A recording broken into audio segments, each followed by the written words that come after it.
Well, first of all, to all of our friends at home, in their homes, we want to thank you for coming out tonight online. For all of our friends in the United States, welcome to Belize, and to the Jesuit community. Yeah, nice to see you. Okay, I want to begin my remarks this evening with a quote from Jerome Nadal.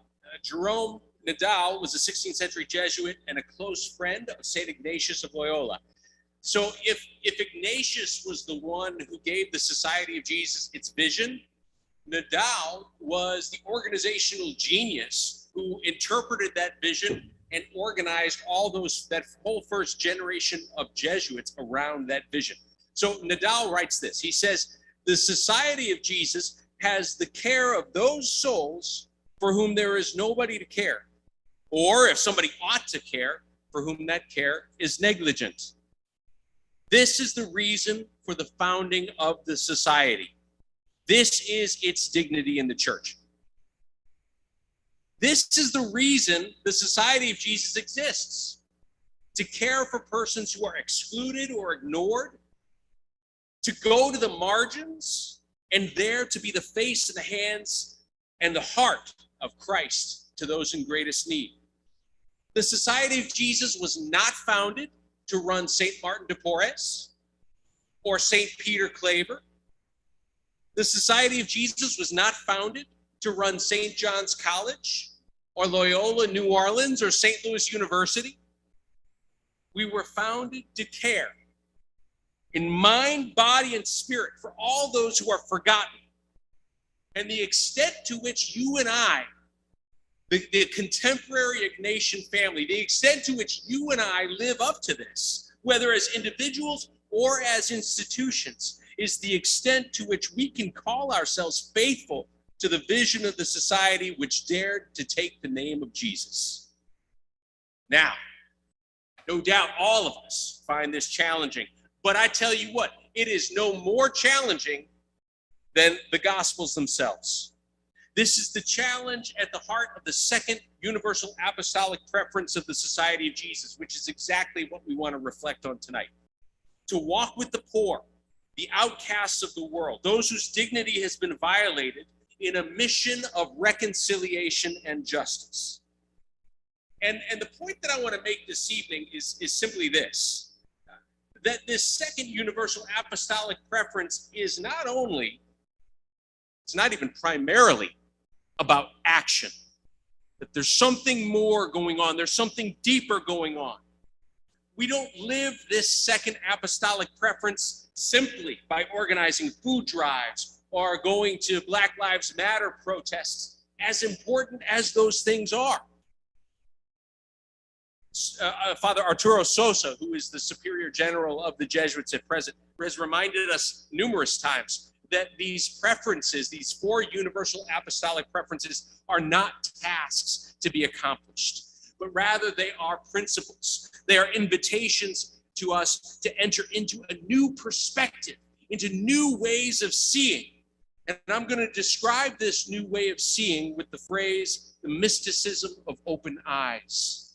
This is what we are invited to, a mysticism of open eyes. Now, for those of you who maybe have heard that phrase before, I wish I came up with it, but I'm borrowing it from a German theologian and a German Catholic priest named Johann Baptist Metz. And he was writing in those decades after the Second World War. And by about the year 1970, so it took him a couple of decades to really come to this. But he began to reflect that Christian spirituality needed to take seriously all the horrible things that we witnessed during that Second World War. Now, recall that World War II was the advent of the nuclear age, right? That was the first time that the only time, in fact, that nuclear weapons have ever been used on this earth. For the first time in World War II, human beings were able to harness and weaponize the power of the atom. For the first time, human beings had the power to destroy the world in an instant, a power that previously had been reserved to God alone. Recall, too, that during World War II, Humanity witnessed the systematic, mechanized murder of over 6 million men, women, and children in death camps throughout Eastern Europe. They were murdered by the Nazi regime with a cold and shocking efficiency. And they were murdered because they were Jewish, or because they were Catholic, or because they were gay, or because they had disabilities. Whatever the reason was for their murder, for some reason they didn't quite fit the racial ideal that the Nazis promoted. And Metz says that in the face of atrocities like this, we Christians can't keep talking about spirituality as if it's this otherworldly thing.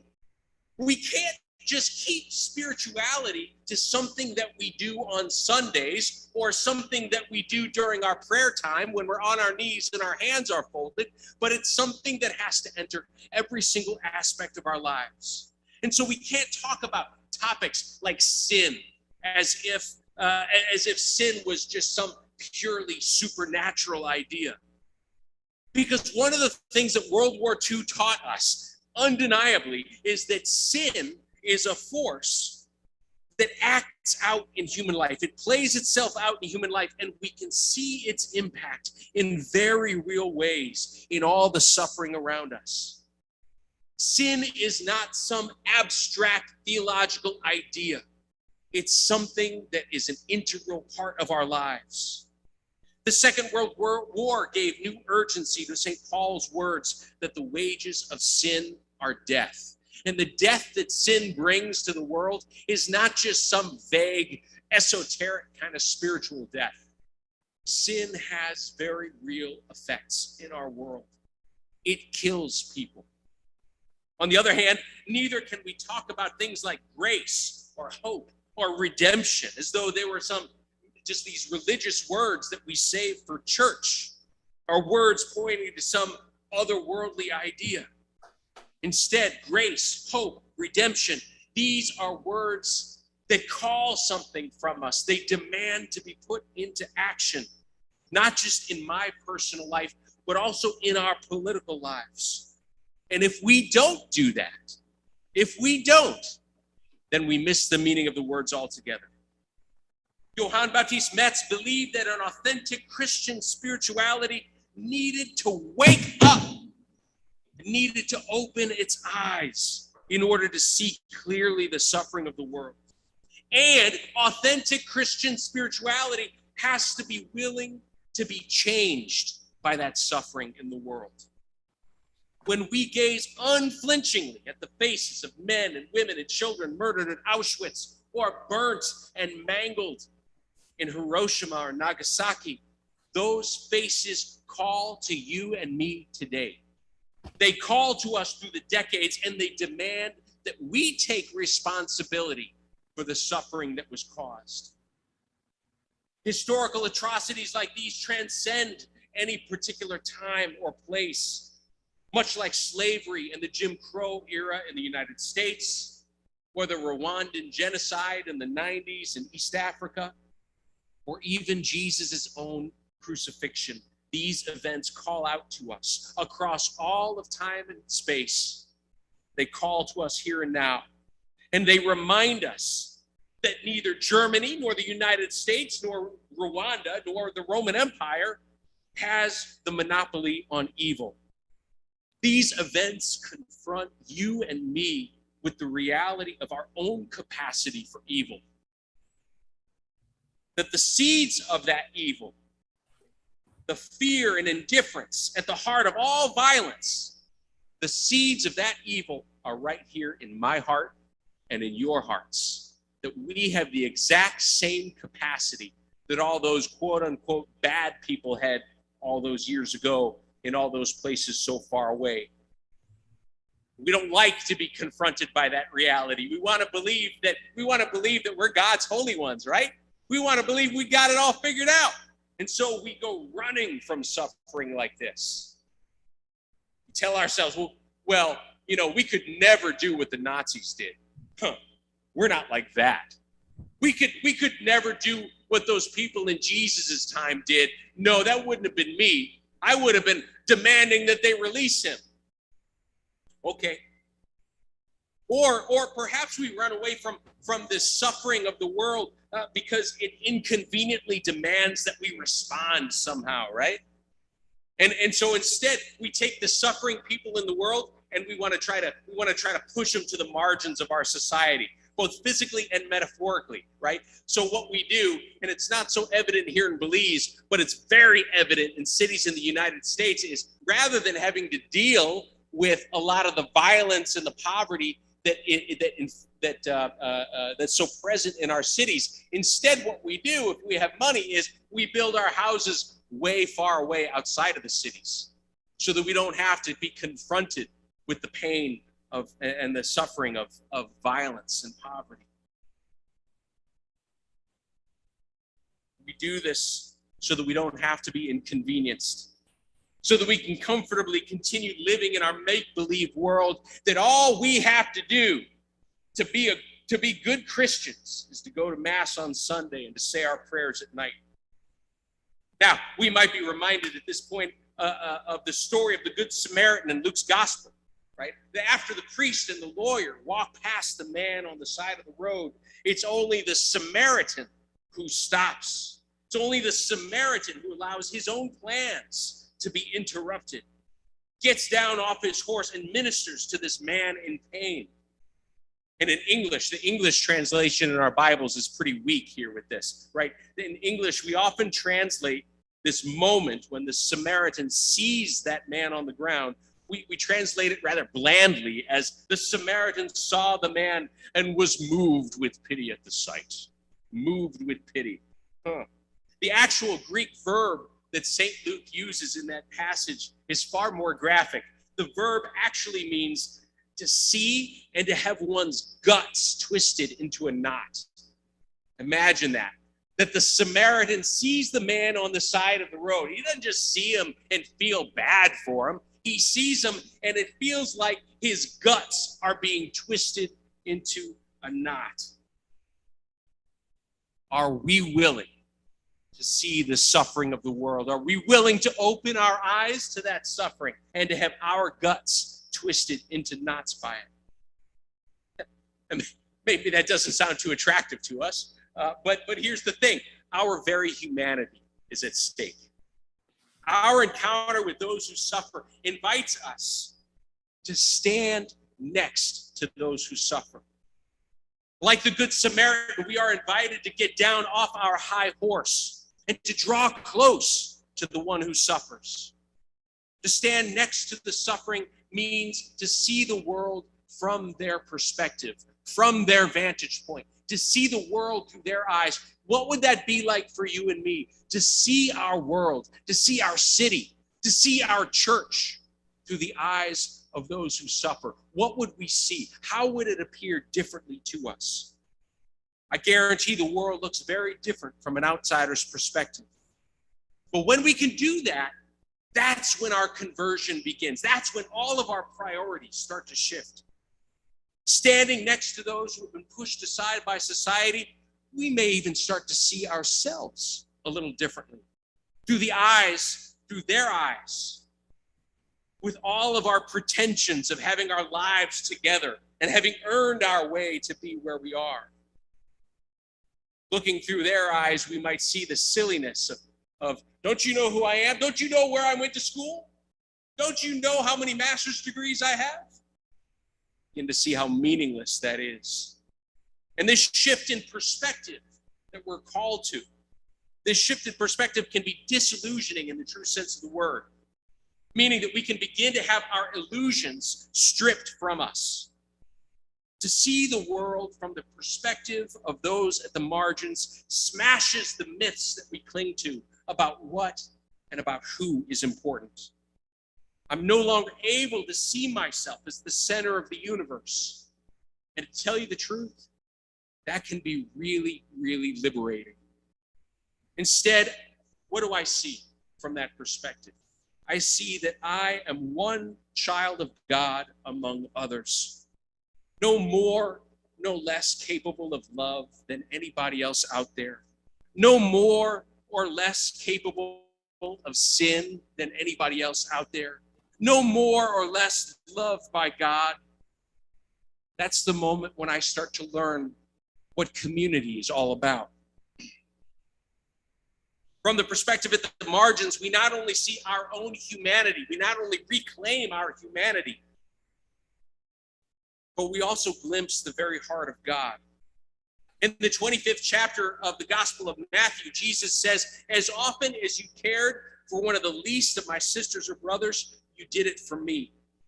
When we give drink to somebody who's thirsty, or when we give clothes to somebody who's naked, when we visit the imprisoned or the sick, we do it not only for them, but for Christ who is alive within them.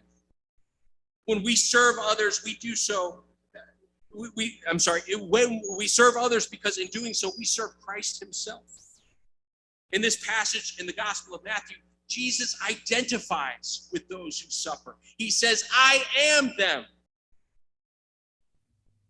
The encounter with those who suffer is a mystical moment. It's a mystical encounter with Christ himself, who identified himself with those at the margins, which is to say that it is a sacrament in which we touch and we become the very mercy of God.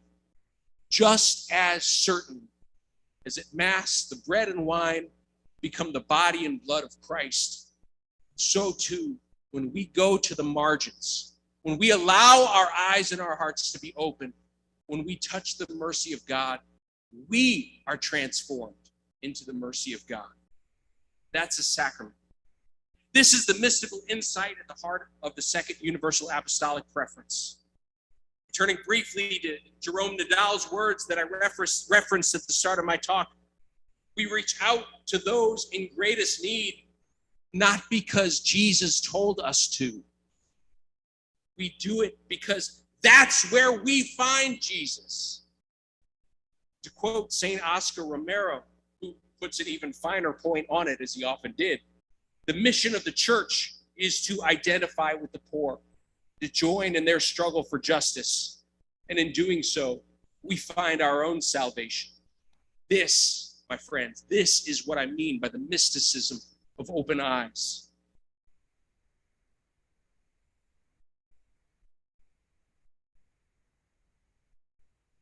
The Second Universal Apostolic Preference is not simply an invitation for you and I to go out and do something. It's not an invitation to action. In fact, for a white North American male like me, the temptation to act, right? The temptation to go out there and try to fix all the suffering and feed all the children and fix all the schools and do this and do that, that temptation to act is so strong. And I've come to realize in my own life that this tendency, sure, it has one foot planted in compassion, but it has one foot planted in a desire to avoid having to look at suffering by feeling that somehow I have power over it, that somehow I can fix it. Rather than witnessing to the suffering, I'm trying to control it, and that's not helpful either. Instead, before we act, the Second Universal Apostolic Preference invites us into a new perspective. It invites us to see the suffering of the world around us and to draw close to our brothers and sisters. It invites us to let go of our illusions of superiority and to reawaken to our humanity. It invites us into a mystical encounter with Christ in which we receive and then share the mercy of God. And when we reduce the Second Universal Apostolic Preference, or any of the preferences for that matter, when we reduce them to a mere checklist or an action plan, then we miss the richness of what we're being offered.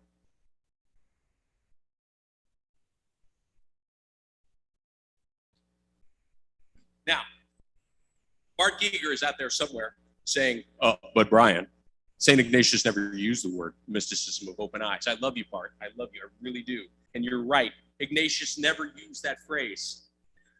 But were St. Ignatius here today, I believe that he would understand perfectly well what we mean by this phrase, mysticism of open eyes.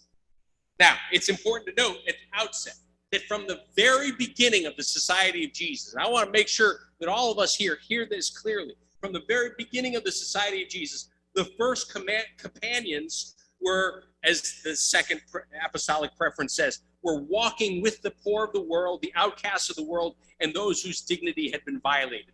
This is not anything new. This has been with us from the get-go.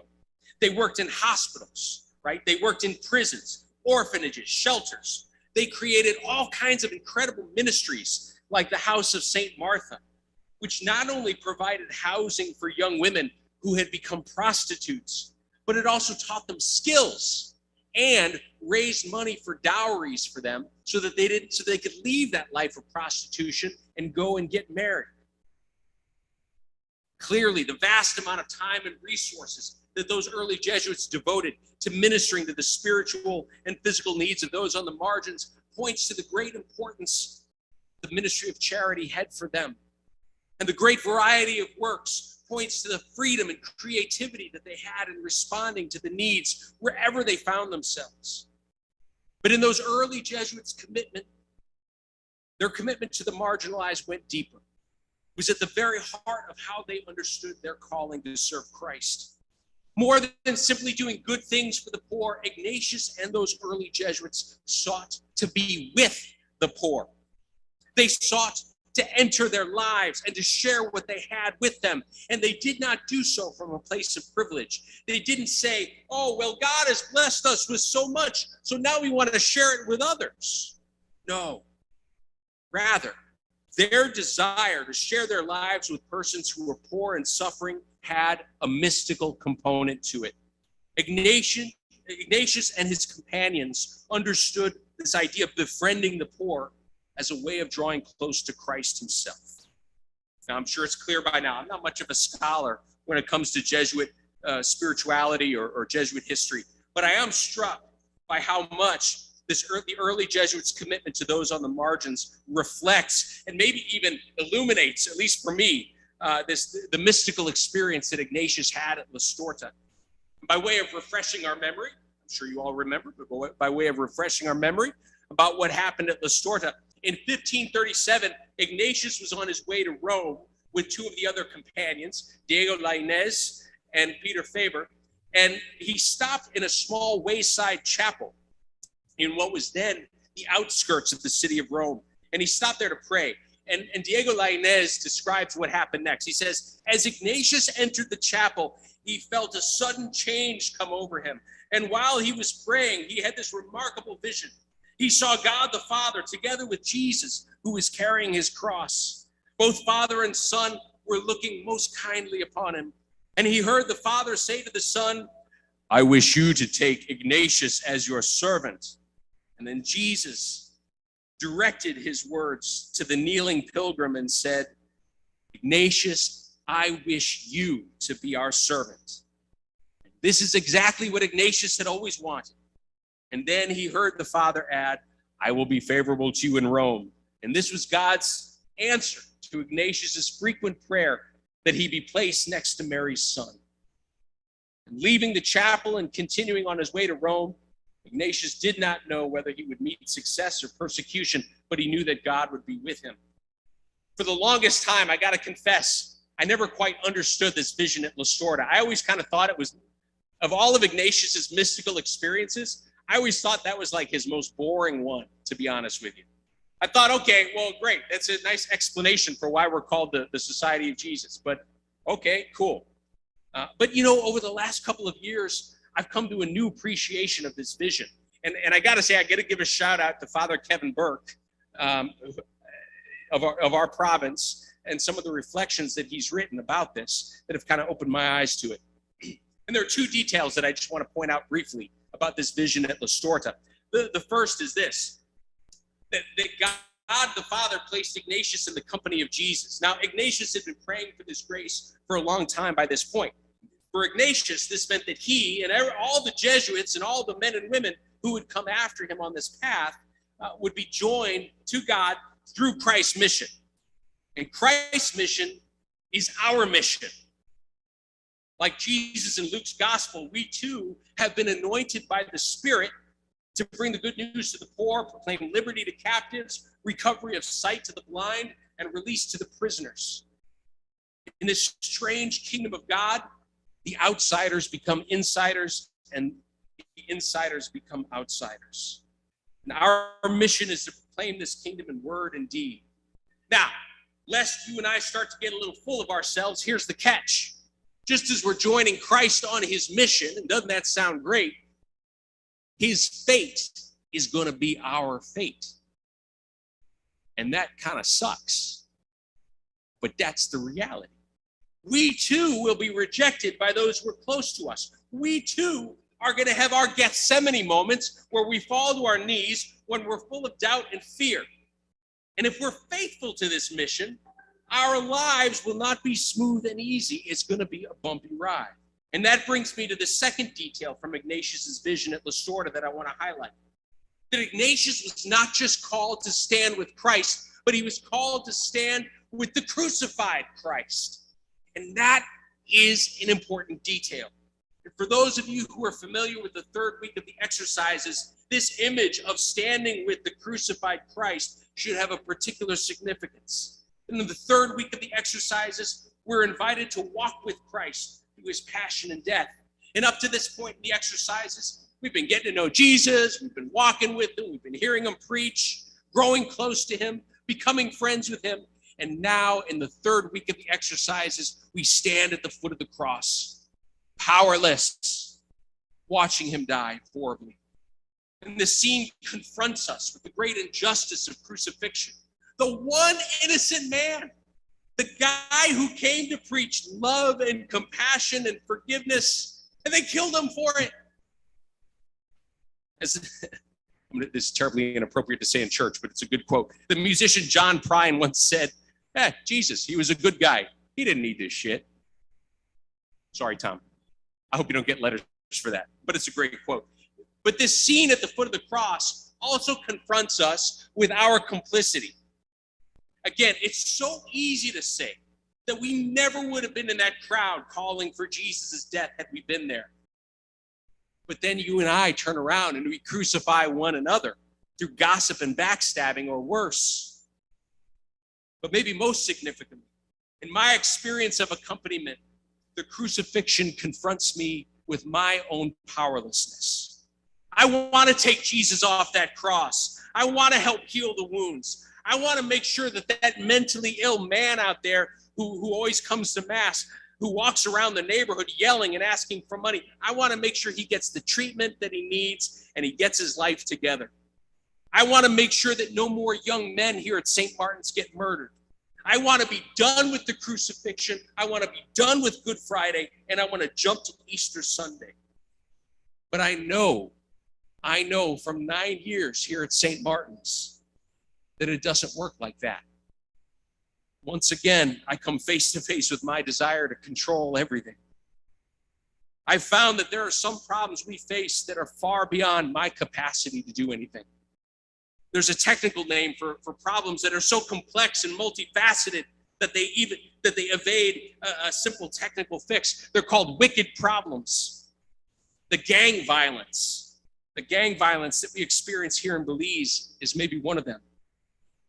There's no silver bullet solution, no policy proposal that's going to bring permanent peace, no social program that's going to heal all the broken hearts and broken minds.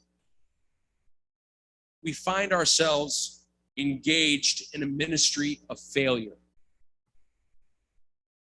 And yet, strangely, I don't feel defeated or deflated by that. What do we do in the face of our powerlessness?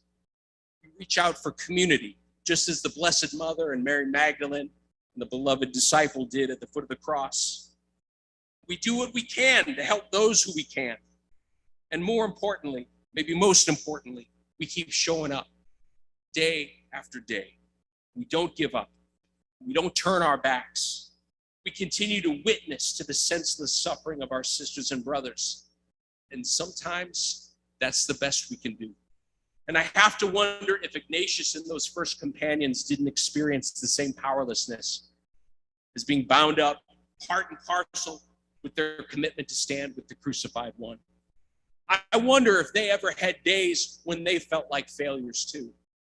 And I wonder if they ever turned to Jesus on the cross and found some solace in that. I want to end my talk with one last reflection, one last epilogue here. The title of my talk is The Mysticism of Open Eyes, a spiritual path for the church in our age. How is this mysticism of open eyes a spiritual path for the church in our present age? I suggest two related angles. First, the mysticism of open eyes reveals a church that is a community of witness, a community of men and women who are willing to stand at the foot of the cross with all of its powerlessness, as opposed to a church that's the guardian of truth and the safeguard of sacraments. I want to propose that a mysticism of open eyes takes us in a very different direction. It resonates with Pope Francis's now famous dictum that the church should be more like a field hospital than a heavily guarded palace. And persons like me, that is to say, persons with some measure of formal power in the church, if we're true to our calling, we should smell like the sheep.